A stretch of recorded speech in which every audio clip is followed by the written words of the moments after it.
Ang dami nila, oh. Nanginginain na sila. Doon sa linagay kong bread. Ayan. Yan. Naglagay din ako doon kanina eh. Para doon sa maliliit. Pero dito yung malalaki. Ayan sila, oh. Dami nila, oh.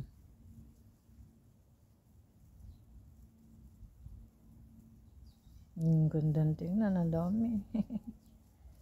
Nakakatawa naman itong mga to. Sa atin kasi hinuhuli yan lahat eh. Tapos kinukulong.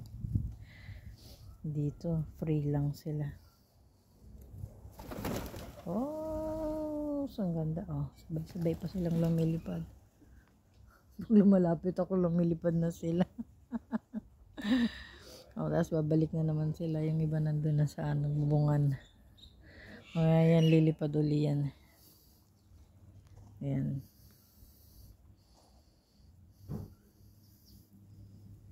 Yan na naman sila. Yun. Yan yung linagay kong tinapay. Lagyan ko rin tong mga maliliit doon banda. Kaya lang, kinain na rin yata nitong malalaki. 1, 2, 3, 4, 5, 6, 7, 8. 8 na sila. 9, 10. 10 na. Ang dami na nila. Oh. Yun. O, diba? Ganda tingnan sa backyard mo. Ang daming ibon.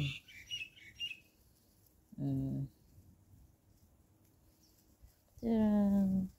Nagumpulan na sila. Ganyan sila dito. Sobrang dami nila. Basta naglagay ka ng mumo ng bread dyan. Kakainin nila yan. Lalapit talaga sila sa'yo. Tapos minsan yung mga malalaki naman, kukunan ko din yun pagka may time. Yan. Ganda, diba? Parang free as a bird. Charot. Itong isa meron dito makulit ko. Yun, saan to?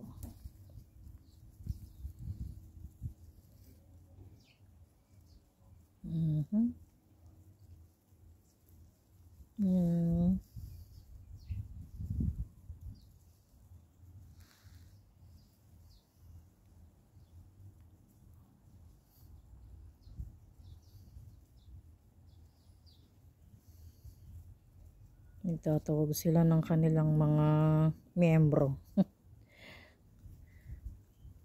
Dami, oh. Mauubos na nila yung bread. Dami-dami yan kanina. Bawa.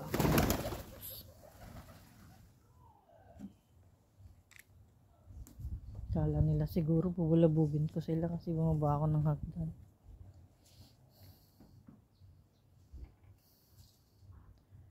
Lumayo lang naman ako. Ayan, balik na naman sila dito. Ayan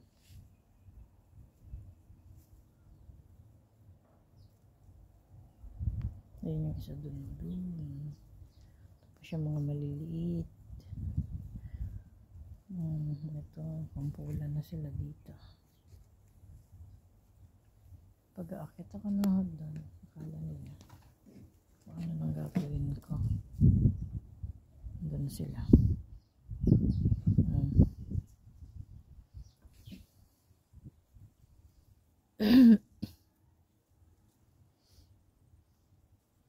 Ganyan sila lapit-lapit lang. Malapit lang sila talaga sa bread.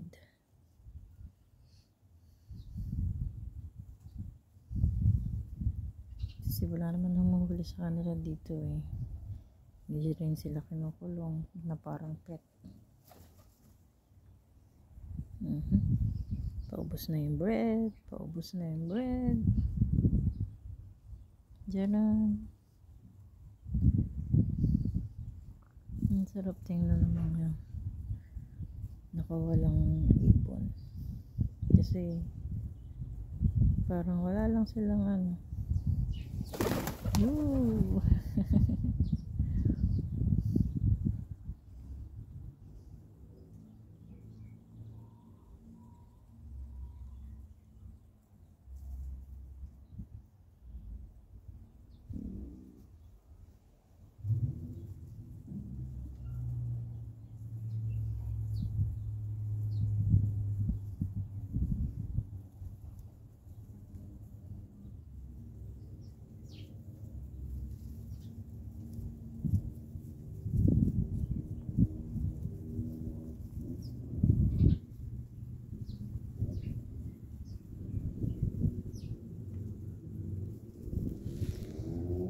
Dito na sila sa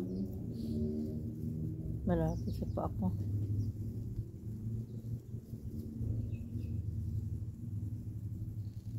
Hey birdie.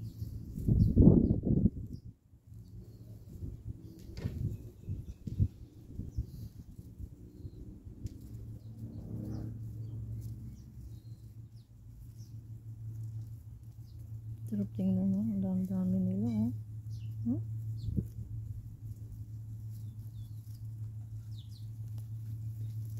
Diba? Tapos nasa paahon ko lang.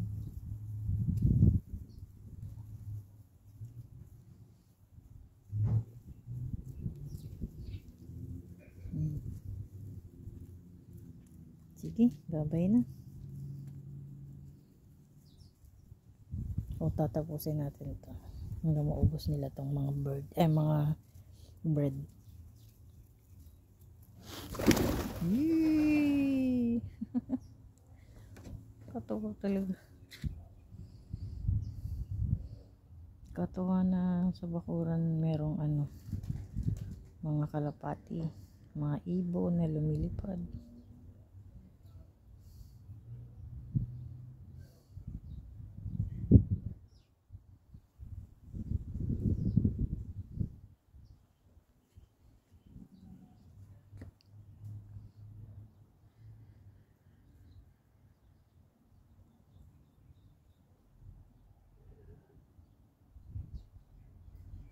Natira pa silang bread dito eh.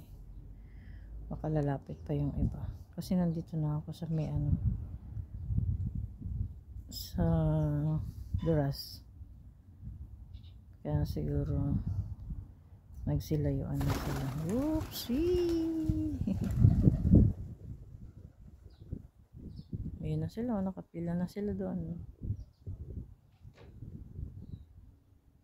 Bye-bye!